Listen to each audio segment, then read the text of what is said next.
as you were just saying that, it came to me that a new legacy isn't always about stopping, trauma, right? Because not every legacy has a negative legacy of trauma. But I think what's important also to think about is how much the world has changed. Yeah. And being open to the new realities and the new things that we have to face, and sort of like being willing to, I think, stretch a little bit and learn about what's happening now, even if it doesn't align with what we want to have happening, or what we thought would happen or what we care about, but it's like, I think it's really important to be aware and open about, okay, let's help our kids understand the world today, instead of just denying that the world today is the present reality, right? I think sometimes we don't like.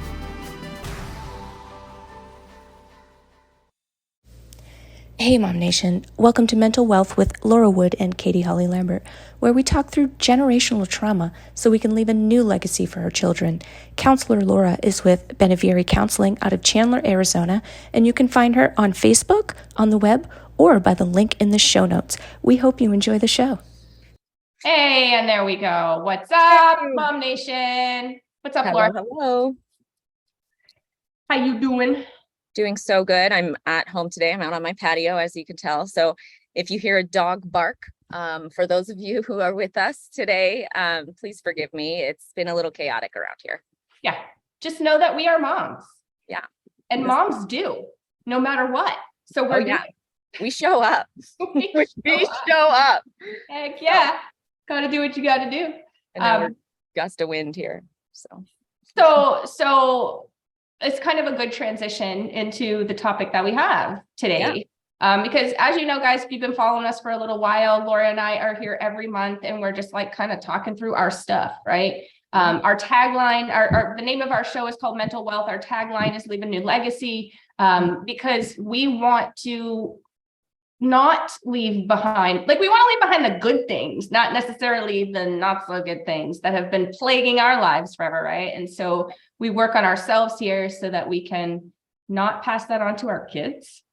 Yeah, a legacy of mental wellness, a legacy of thinking differently, right? I think as you were just saying that, it came to me that a new legacy isn't always about stopping trauma, right? Because not every legacy has a negative legacy of trauma. But I think what's important also to think about is how much the world has changed. Yeah. And being open to the new realities and the new things that we have to face, and sort of like being willing to, I think, stretch a little bit and learn about what's happening now, even if it doesn't align with what we want to have happening, or what we thought would happen or what we care about, but it's like, I think it's really important to be aware and open about, okay, let's help our kids understand the world today, instead of just denying that the world today is the present reality, right? I think sometimes we don't like the present reality, right? So we deny the present reality, but that doesn't do our kids any favors. And so I think a new legacy is twofold, in that we want to stop trauma patterns, right? But we also want to sort of create a new pattern of acceptance of the present reality, even if that doesn't mean agreement with, or even if that doesn't mean participating in certain things that you don't agree with, right? Like, we can accept and acknowledge without agreeing with or embodying, Yeah, no, 100%. I totally feel you. And I love what you said about accepting reality, because it changes, right? And so way back when we first started out, things are so much different now. The world is different. Technology is different. There's different ideas. There's different belief systems out there. And if we parent or live our lives back then, like with that frame of mind, then are we really doing the best that we can for ourselves and for our kids? We're not. And, it's just even thinking about the differences between when we grew up, like, we didn't have the internet. Right. I didn't bring a computer to school in third grade.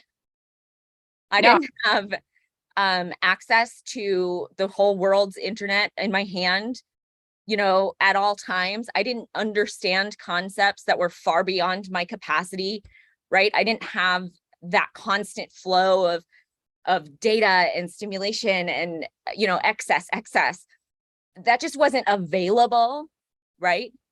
I'm sure that if we did have it, we would have completely used it as much as these kids do today, right? I'm sure. Absolutely.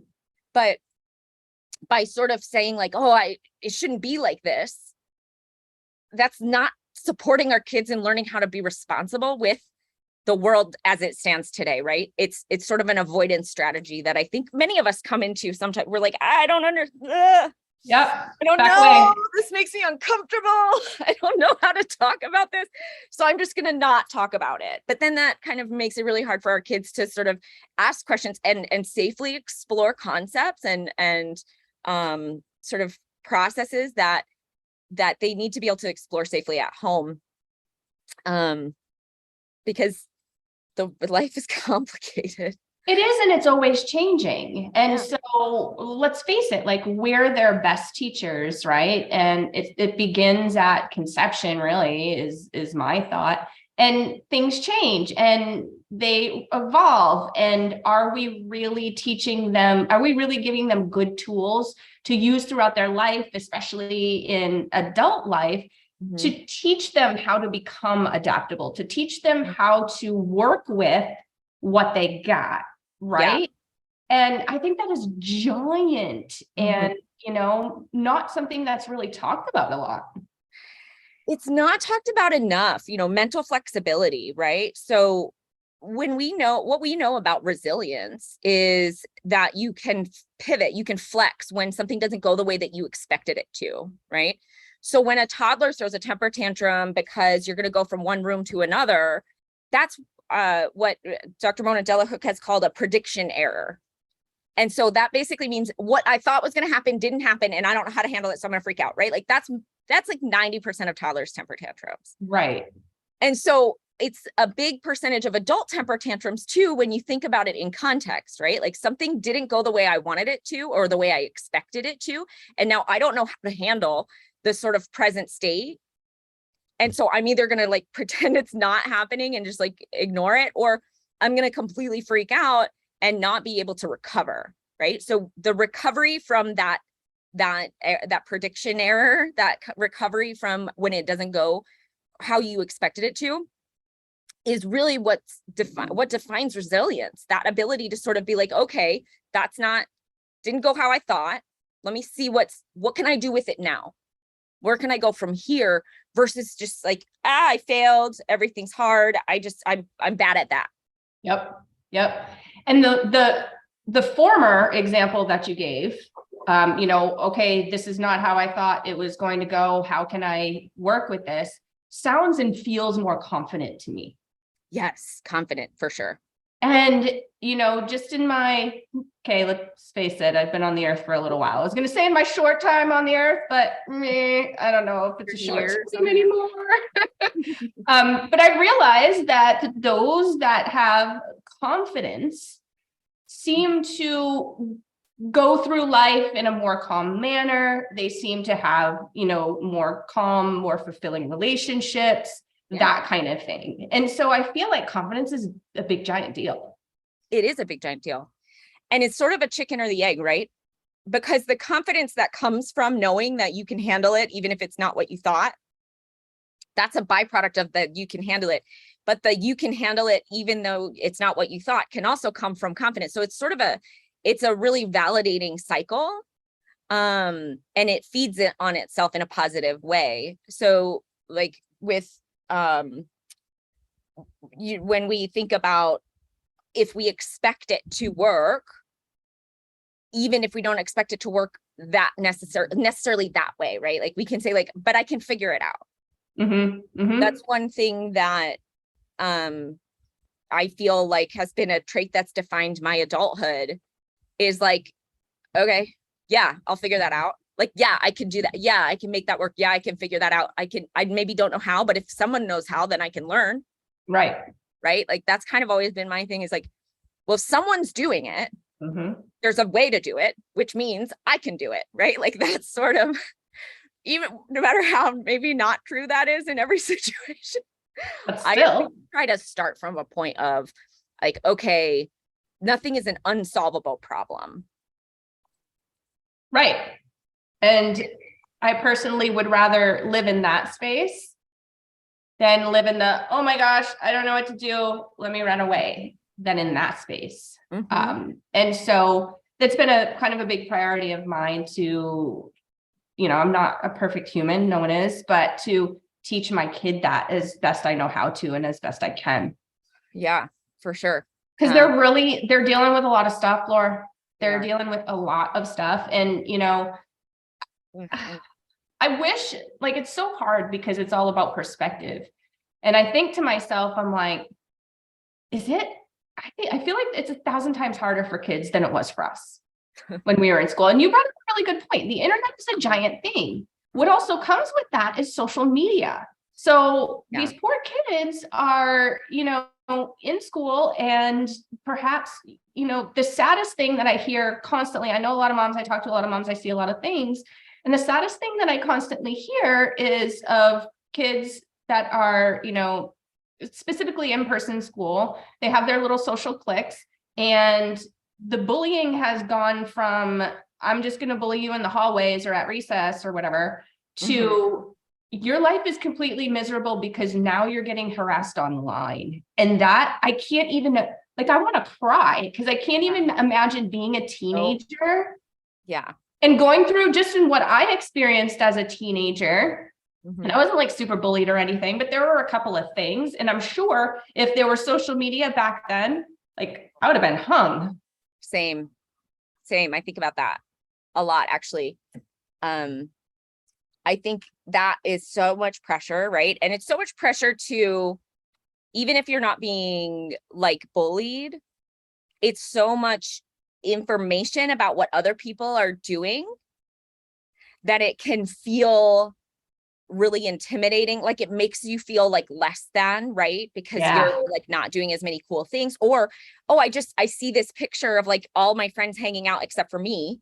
I didn't get invited. Yeah. What's going on there? Right. And so it's like not even only bullying, but it's also just having access to kind of seeing everybody's lives, or quote unquote lives, in, out of context. That can be sort of, it just makes you envy. It makes you kind of feel like, oh, well, I don't, like, I'm not doing that. Like, that's not, I stack up. Right. And, yeah, it's hard. I hate that for them. Like, it's so hard. I can't even. It is. And then, from the parent standpoint, and I don't have teenagers yet. I know you do. But from the parent standpoint, it scares me to absolute death that at some point my child is going to be just out there in social media land, and there are all of these people who target kiddos for things that are not good, that they shouldn't be targeted for. They pretend that they are somebody that they're not. There's just a lot of danger in that. And I know that we have, like, my kid has an iPad, and he's like, I have parental controls on that so dang tight. Like, you don't even know. And I know that we have parental controls, but at some point, they're going to be a little more tech savvy than mama. I'm sorry. But oh yeah, how do we are? Yeah. But right. How do we protect them from that? And I feel like that's not only a stressor for the child, or can be if they're in a situation, a bad situation they got themselves into, and they're like, oh my gosh, how do I get myself out of this? For sure. But for the parents as well, like, what a scary thing. Yeah, I mean, I think so. The best thing we can do to protect our kids is to teach them, right? Not to just pull it. So we have this sort of impulse to just be like, you can't do anything, right? Right. And so for a certain age, like, okay, fine, right? But like when your kid is 13, 14, 15, 16, starting high school, going up, whatever, some level of access to social media and the internet, is normal, and all their friends have it. So if you take it from them at home, they're just going to use it at their friend's house. So that's just not the proper necessary. That's not going to be the most effective, to just make them not have it. Because I think we all can relate, like, that makes us want us more, right? Like that just sort of Yeah. like, it doesn't help. It's not helpful. So I think the best thing we could do is teach our kids. We could say like, okay, this is how we can use social media. This is how, like, what, really think about like, how are you feeling when you like have those conversations with your kids? How do you feel when you're watching, when you see these things? Like, what do you like to post on social media? What do you get out of watching your friends or seeing these things? Or like, how do you see, right? Like, so really learn about their perspective. And as you're learning about why they want, like what they like about it, like they enjoy connecting with their friends, they enjoy kind of sharing fun videos and keeping up with trends. Like those are fun things that all teenagers like to do. So we can be like, oh, cool, I love that for you. And then have you ever had anybody approach you, or, you're asking questions like, have you ever had anybody kind of reach out to you that you didn't know? Or like, what would you do if this happened? So you're having an open dialogue, you're teaching, you're engaging, you're collaborating with an adolescent who is largely developing an independence and should be, right? Because if you need to do that, okay, we can talk more about that on another episode, but Right. we need to do that. So we need to make sure that our kids are capable to execute their own values in the world, right? So in order to do that, we have to teach them how, which includes a set of risks, right? We have to be willing to take some measured risk, especially with social, and then they're gonna do dumb shit. Always. Right? So expect that they're gonna make mistakes. Don't tell them that they're dumb or that they are whatever, but know like, okay, I could see how that the wheels fell off. Let's recalibrate. That wasn't a good idea. Here's why. You know what I mean? Like, let's think things through and focus on topics like safety, focus on topics like health and mental health, right? Invest in your child's perspective on their own mental health. And by sharing positive ways that you can use social media, like following accounts that make you feel valued, following accounts that like, curating that feed to say like, I'm going to follow people who inspire me. I'm going to follow people who maybe represent me and my sort of vision of myself. Those things are incredibly important to do. So we're teaching our kids how to use social media in a healthy way. And then we're also opening the door for, if something makes you uncomfortable, then come to me and we'll talk about it. And we'll game plan how to handle that, right? Maybe we need to block a user. Maybe we need to, file a complaint with the platform. Maybe we need, right? So we can sort of open that dialogue up. That's the best way to protect your kids, is to teach them how to have healthy goals, right? Not just mindlessly have the access, right? B, that you're a trustworthy person to talk to about it, and you're not going to just judge them for being dumb because they did dumb things, because that's or get angry or ground them or that kind of stuff. Yeah. And you might ground them, right? I don't know what they did, but but grounding them doesn't mean that you're mad at them. Grounding them doesn't have to mean that you're disappointed in them. Grounding them means we have to have a consequence for certain things so that we can make sure that we're really taking this, because you can see how serious it is. Good point. Yeah. Right. So my kid did something that wasn't the smartest. And he came to me and he was like, oh, if I tell you, like, you're going to be mad. And I was like, no, I won't. Try me. I'm not going to be mad. It takes a lot for that. So you're not going to make me mad, but, let me know what's happening so that I can do whatever I need to do, because you're freaking out. Right. So he tells me, and I'm like, okay, yikes. Right. Like, so we're going to handle that. So we're going to take care of it. We're going to do what we need to do in order to like fix the problem, the immediate problem.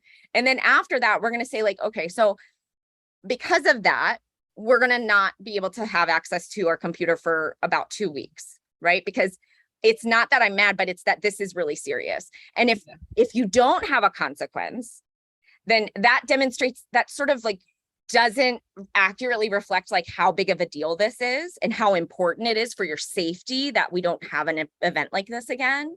Right. So it's like the punishment really indicates to the child like how serious you are about the rule. It doesn't actually like measure much else. Like, and I talk to kids about this all day. I'm like, well, I ask all my teens in therapy, like, well, how do you get in trouble?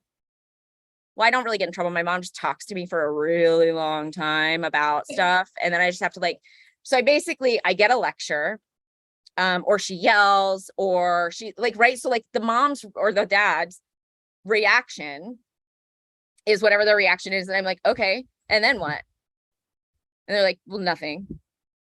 I don't really that's it. I mean, and I'm like, okay. And so I usually follow up with a question like, okay, well, what are some of the things that are really important in your house? Like what rules are really important in your house? Because I'm trying to learn about their values, their family's values, stuff like that.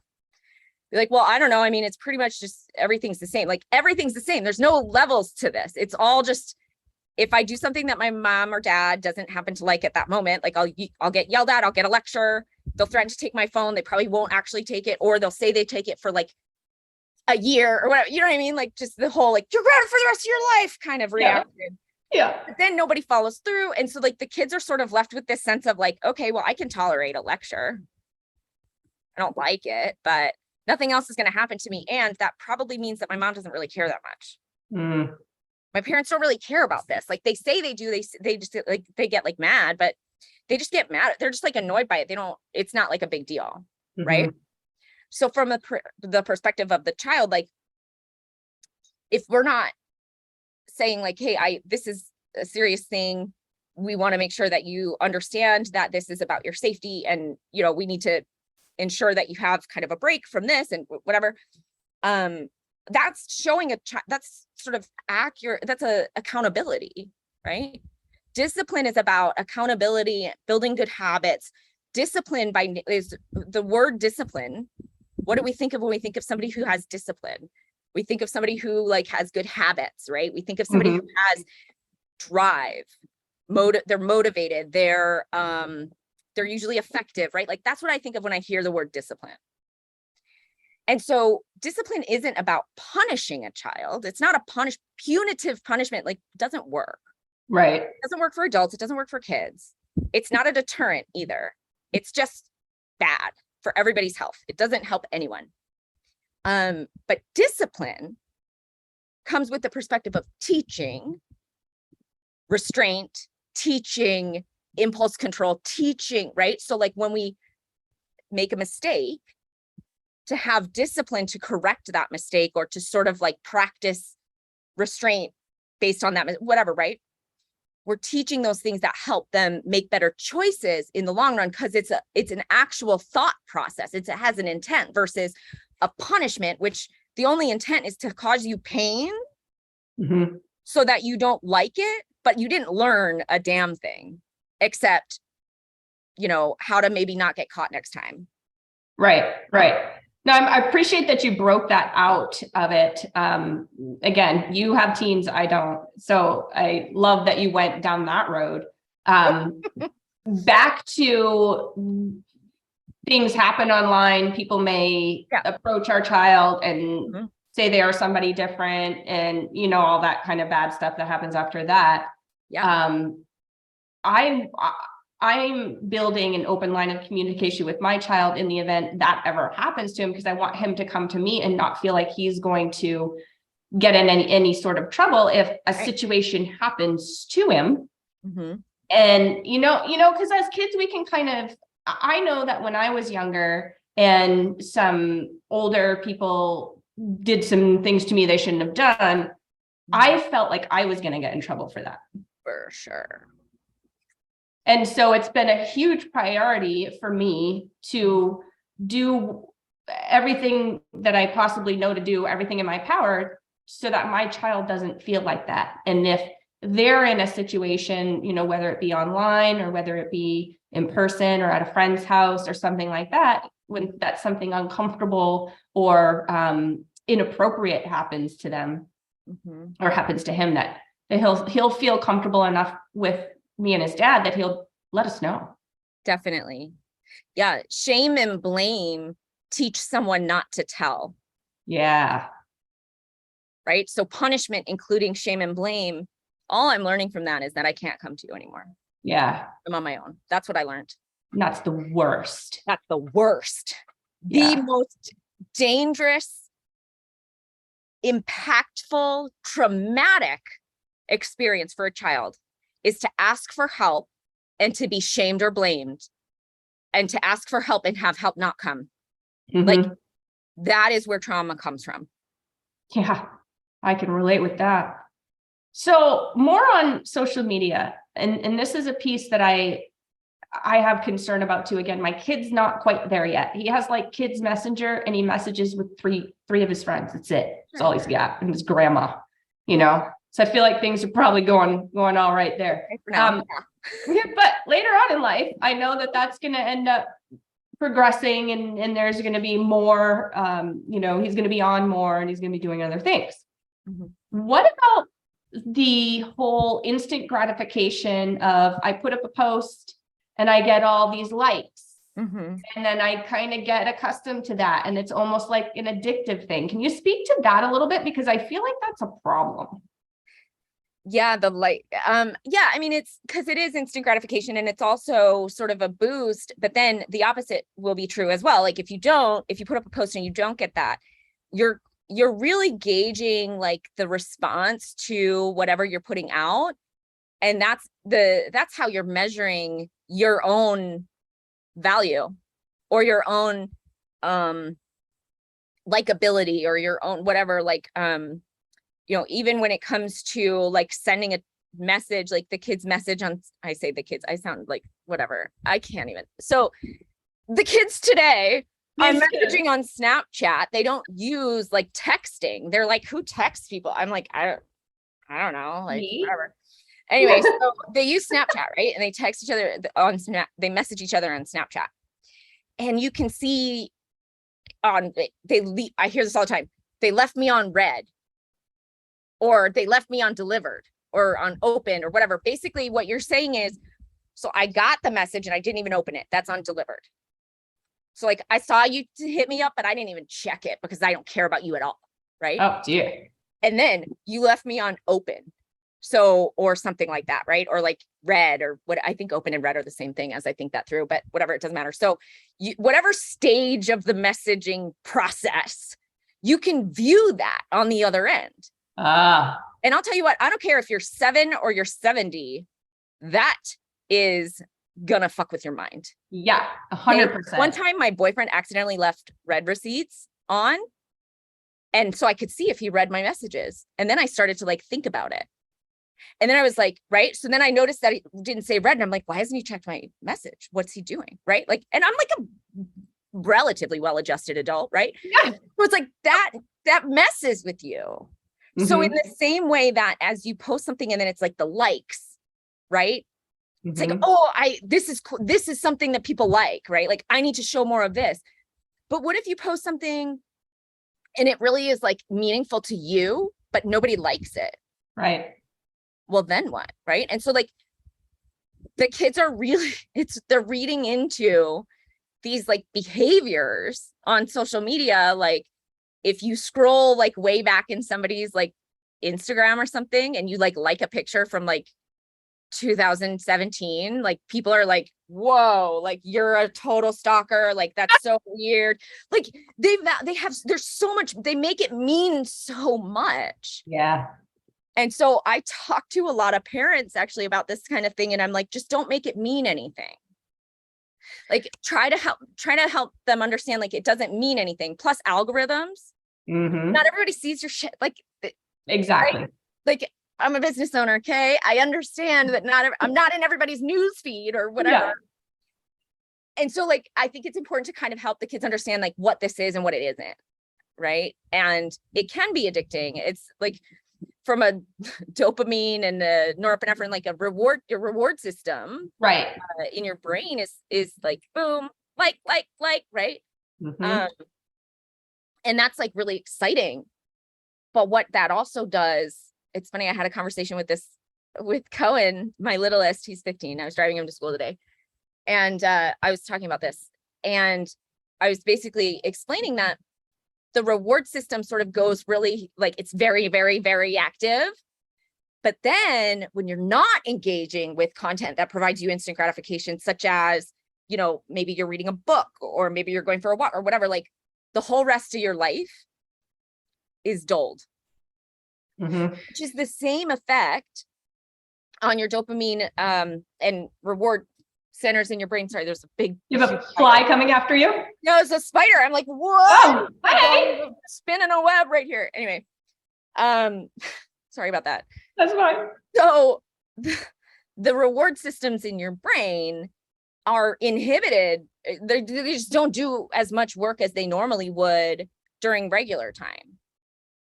So that's like the same as like a long-term use of a drug like cocaine. Right.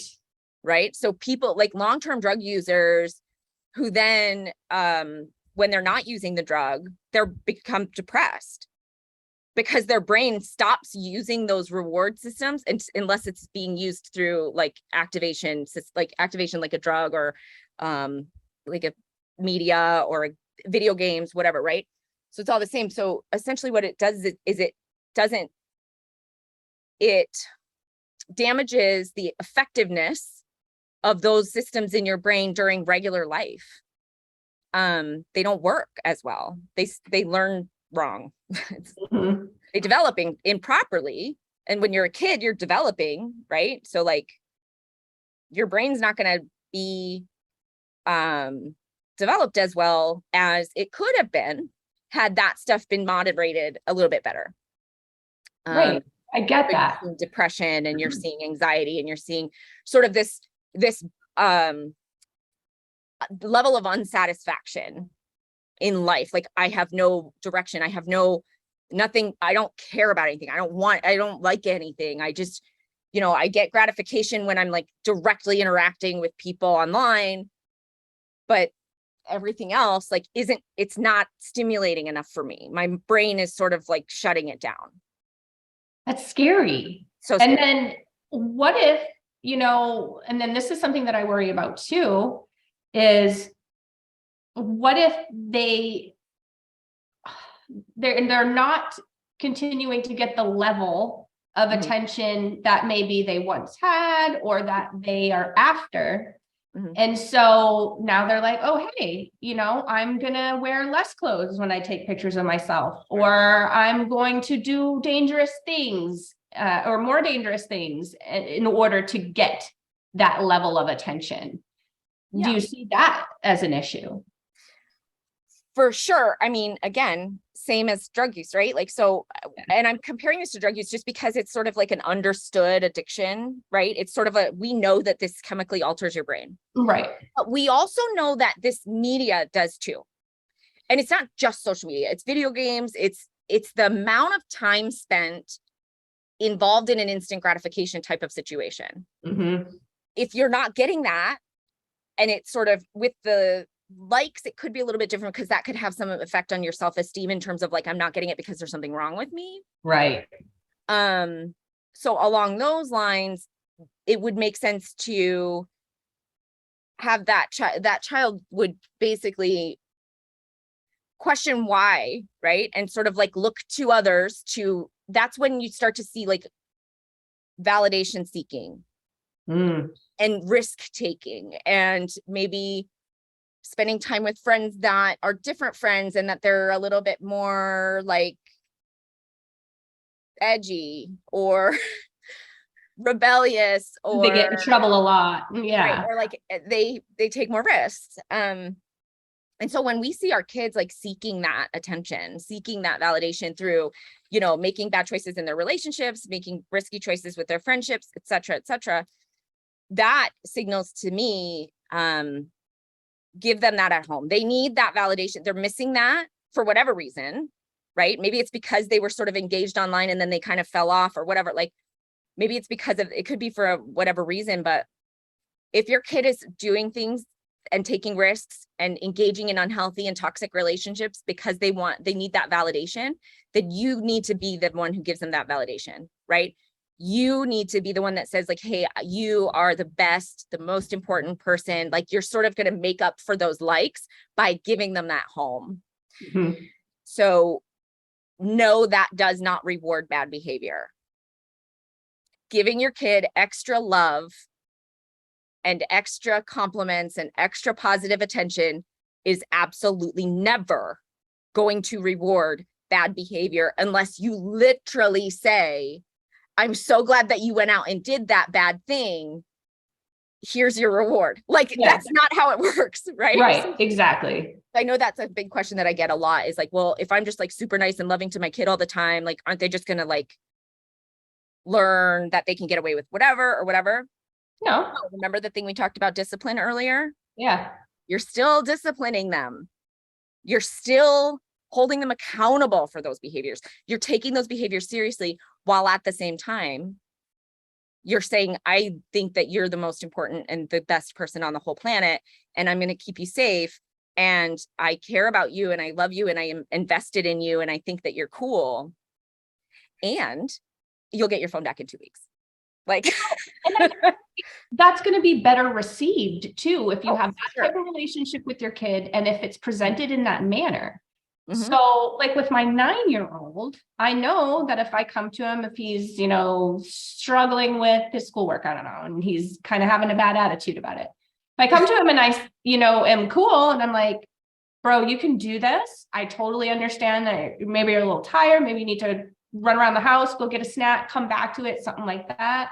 But you do need to do it. So this does need to get done, you know, versus I'm not going to take that shit. You better sit down and, you know what I mean? It's like a totally different ballgame. Right. Right. Or if you don't do that, you know, I'm not going to give you back this thing or whatever. Right. Like, it's like threats and intimidation are not helpful for anyone. No. Okay. Like, no one who, let's say you're a mobster, right? And you operate on threats and intimidation. Is your goal to help that person? No. Your goal is to threaten and intimidate and control that person. Right. Like, it's just objectively true. Like, it's just not designed to be helpful and to teach. That's just not what threats and intimidation are for. Right. So we want to really think about how we approach our children and what's our ultimate goal. What do we want? Well, we want our kids to be smart and safe, right? Right. That's what I want. I'd also like for them to like have jobs, move out, you know, all that. But move out. You know, whatever, eventually, someday, I don't know, whatever. But I want to encourage independence, right? I want to say like, hey, I know this is a tough one and you've had a tough day. Maybe you're tired. Maybe this assignment is bogus, whatever. Mm-hmm. It's hard and it's not too hard, right? So that's the thing is that this is hard. Mm-hmm. I'm not going to say like, oh, it's easy. It'll only take 5 minutes, whatever. I'm going to say, yeah, this is hard, but I know that it's not too hard. And so we're definitely going to get this done. Do you want me to sit with you while we get this done? I mean, I'm not going to do it for you, obviously, but I'm going to sit. I got you. I'm going to sit next to you. We're going to bang this out. And that is, so speaking specifically to my situation with my kid, that changes everything. Because he does have some struggles. And I think, you know, this, we left in-person school. We're at home now. We're online. There's a few reasons for it.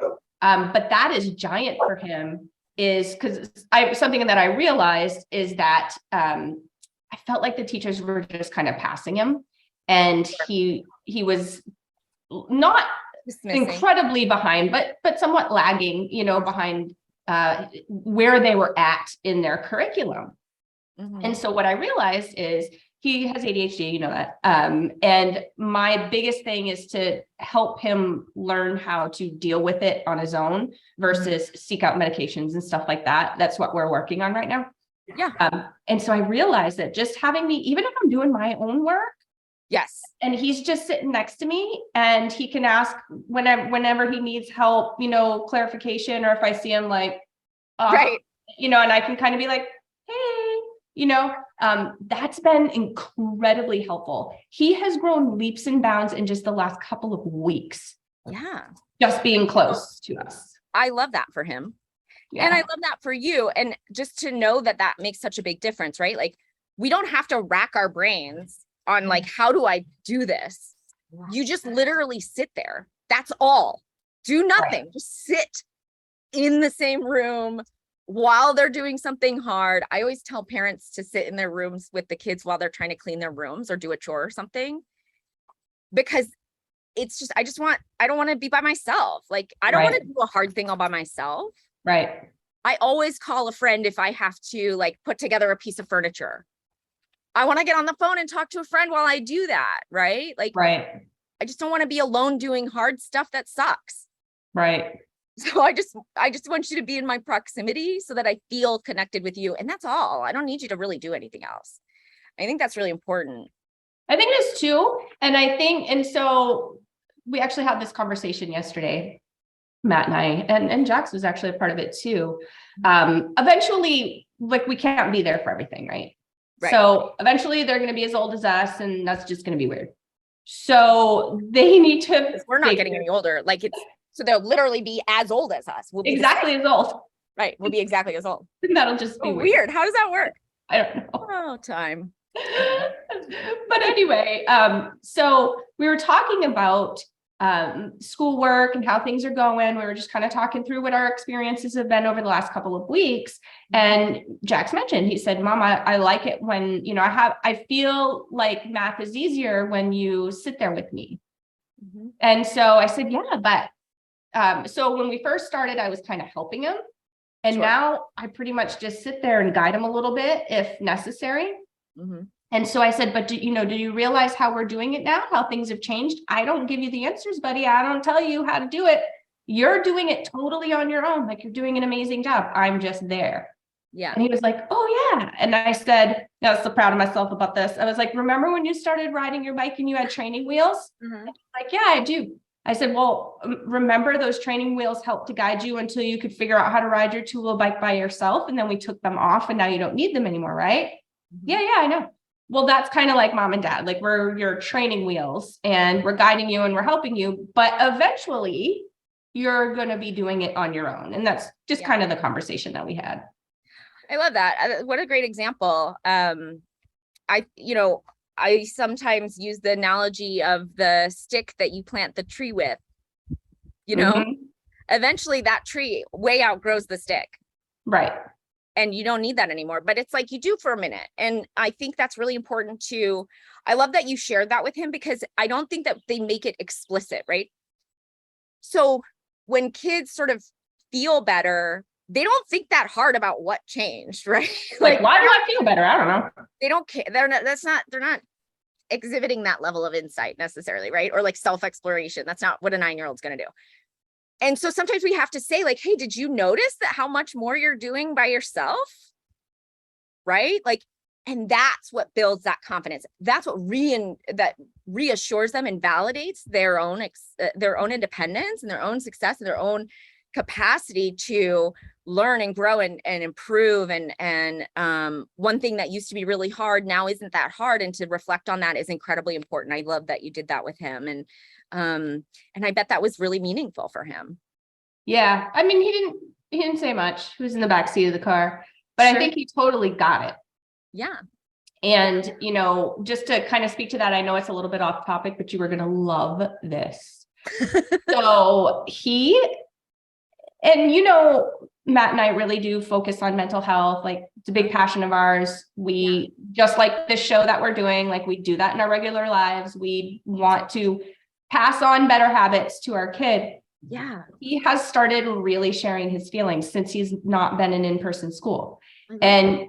And he'll be like, Mom, you know, I feel really overwhelmed or I feel really sad. Like he uses these big giant words.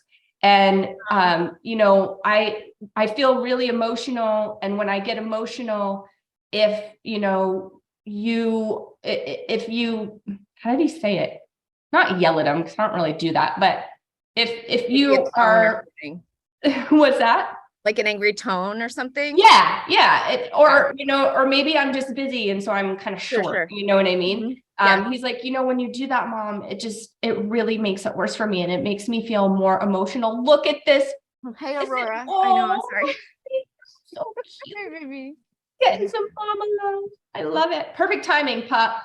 I know. But that has been happening lately. And that is, maybe he's kind of heard us talk about it and heard us do that with each other. But it's not something that I've ever been like, I don't know, maybe I have taught him and I just haven't realized it. But I felt like I didn't teach that. Yeah. And all of a sudden I have like this little adult on my hands that is So sharing. emotional intelligence. It's awesome. I It's love it.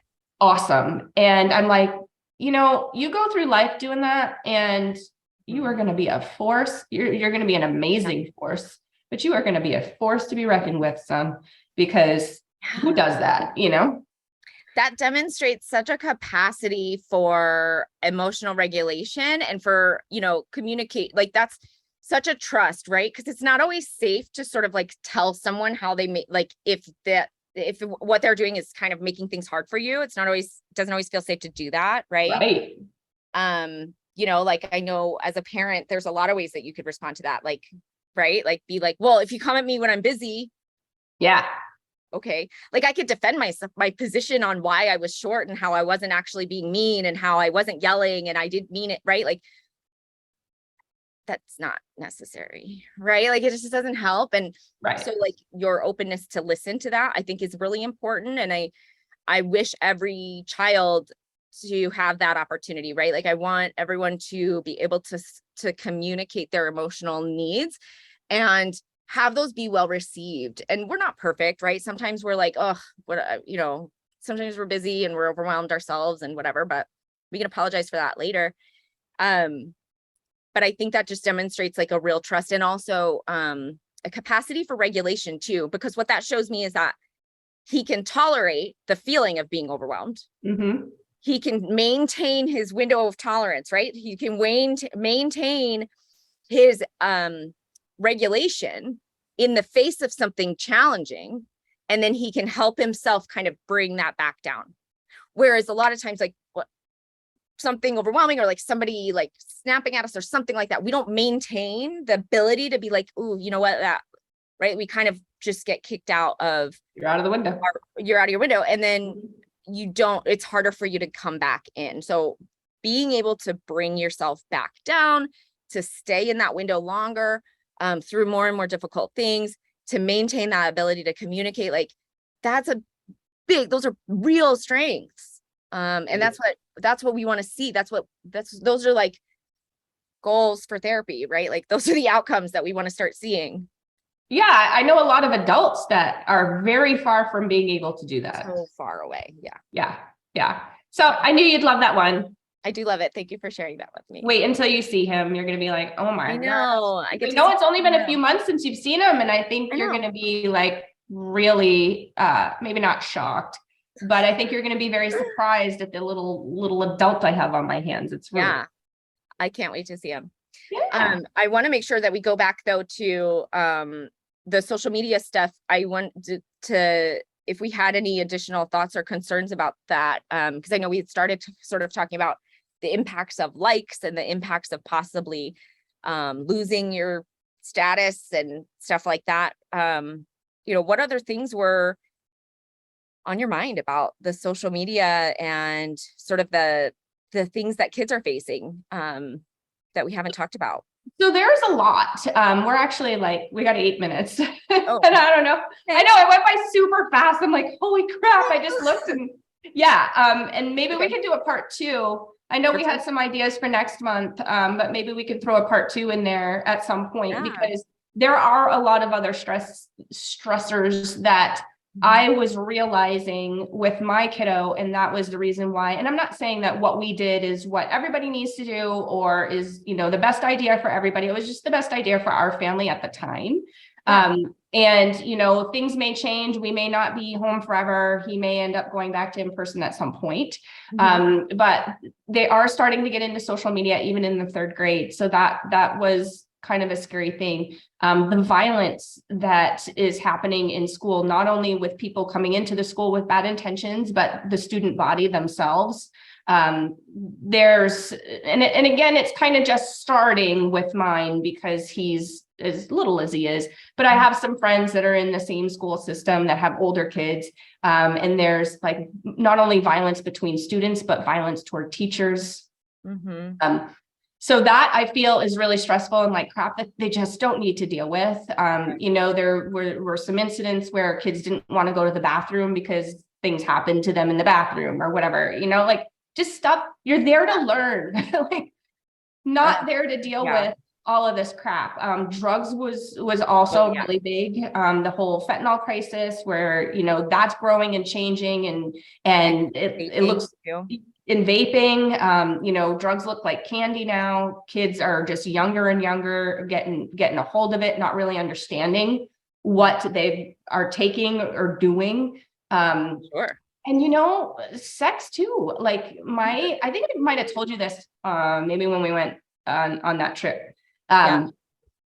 And it happened like twice, and he didn't really understand it because he's 9. But my kid was propositioned by other students of his same age that were like, "Hey, do you want to do this?"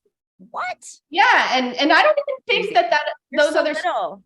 right, and I don't even think they knew what they were asking. Or they knew what they were talking about, but I don't think their home life is like, I don't know if they have older siblings or what's going on. But that we ended up having a conversation that Matt and I were not really ready for because we got the question, well, what is, you know, Yeah, I remember that. such and such. And so I just, all of these things just kind of snowballed for me. And then the academics where I felt he was behind and he was really very stressed out coming home because he's, you know, ADHD does play a part in it for him. And he just was so overstimulated all day long that when he came home, it was causing problems in our family because he was just so grouchy about everything. And then with falling behind in the academics, I was trying to tutor him at night and, you know, get some extra, and you can't, and he's tired and it's a big fight. And I'm an asshole because I'm trying to make him do math and it's 7 o'clock at night. You know what I mean? It's just the worst. Yeah. So that's the gist of it. And I definitely would love to dive into those other things with you. Just to help our listeners, if they're dealing with the same thing, or if it's on the horizon for them or whatever, they can kind of, you know, gain some tools from our conversations. Yeah, I mean, it would be great to get some reflections even today after this conversation, right? Like we brought up several topics that our kids are really sort of struggling with, and things that I see, things that you see, things that we're personally seeing with our own kids. But it would be great to get some feedback on that. Like if there are some topics that maybe we've missed or things that are really important to try to help your kids navigate through, like that helps us decide, you know, helps us know what's most valuable to talk about. And, you know, I know at least from what I've seen, there's a lot of kids, even in especially in middle school right now, who are just like, I see so much school refusal where it's like, these kids just don't even get up and go to school. Like you can't even get them to go. And it's just like, what do you even do? Right. I know I see that all the time. And I've worked with several parents and I've experienced that too. My kids, one of my kids has had a really hard time and we had to try 70,000 different options and 5 different schools, online, in person, at home, like everything, until we found what worked for him. Yeah. And so luckily we have that. Right. That capability.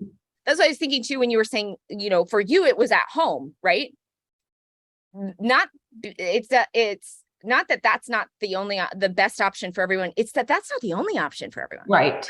We have so many options now where there's like hybrid, there's this, there's that, there's so many different ways that we can help our kids thrive and gain their own confidence in their education, because that stress and falling behind, like it doesn't make them feel good. No.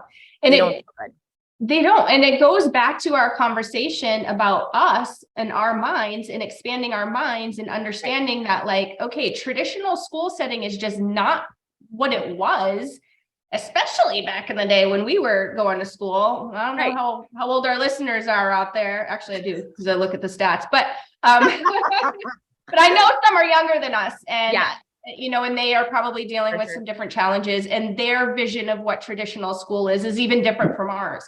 But as we grow and things evolve, I think it's super important that we keep an open mind about that and understand that we do have other options. And just because our kiddo doesn't do the traditional option that we did doesn't mean that it's doomsday. You know, it actually is better for them. My kid is thriving in this environment. Right. Mine too. And he's not at home. He's in a different school setting. That's, you know, a unique school that does things a little bit differently.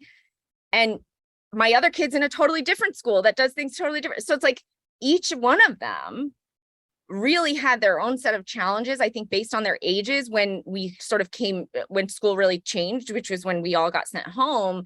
And then we've sort of had to reinvent the way we educate our kids. And I think it's really important to not feel bad if your kid's not doing it the way that they're supposed to, right? Or like that the traditional way, and I'm air quoting supposed to. But like, we sort of have had this idea, it's prediction error, right? We had this idea of like what we think education looks like. And that was true for a long time, but that's not true anymore. Right. So we need to get with the present reality and say, and not limit our kids' options and say like, hey, okay, what makes the most sense for you? And if they're not fitting in that mold of what we had sort of as the one option for a really long time, it's okay to find the option that fits them the best, because the world isn't what we used to think it was or what we experienced. Like, there are more options now. And when they go out into the world, being able to sort of problem solve and do things in a non-traditional way is an asset. Huge. Being stuck and fixed on a concept that is outdated, huge detriment. Huge. Right? So if we are thinking, oh, well, by changing the way we're educating our kid, we're sort of catering to them. Like, no, we're not. We're saying, you know what? Let's be flexible. There's more than one way to do something, and there's not always only one best way to do it. So those people are going to be valuable in the business world later on. Those people are going to be the ones that come in and say like, hey, here's this problem that's been happening for a long time. What if we think differently about it in order to solve it?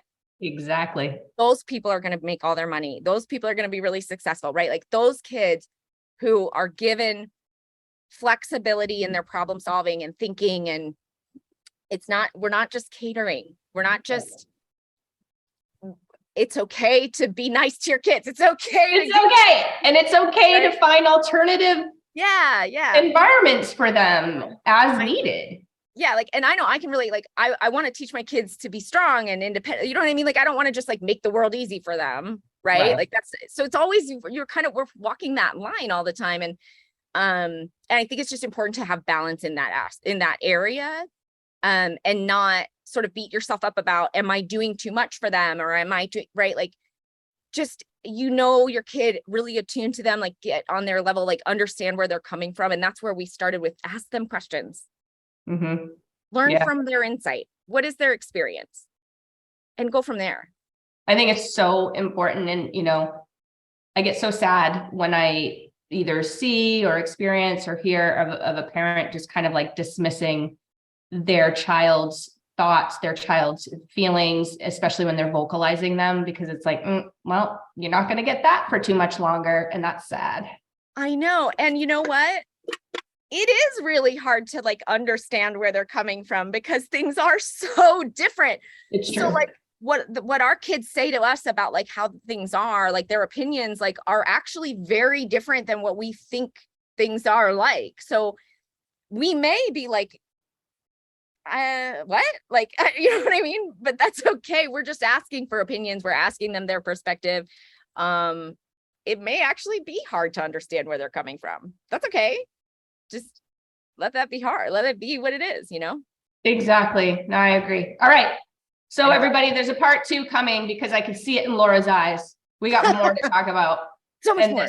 This whole thing. We totally do. So Laura, if somebody wants to get in touch with you, I have your website or your Facebook page in the show notes. I don't remember one of them though.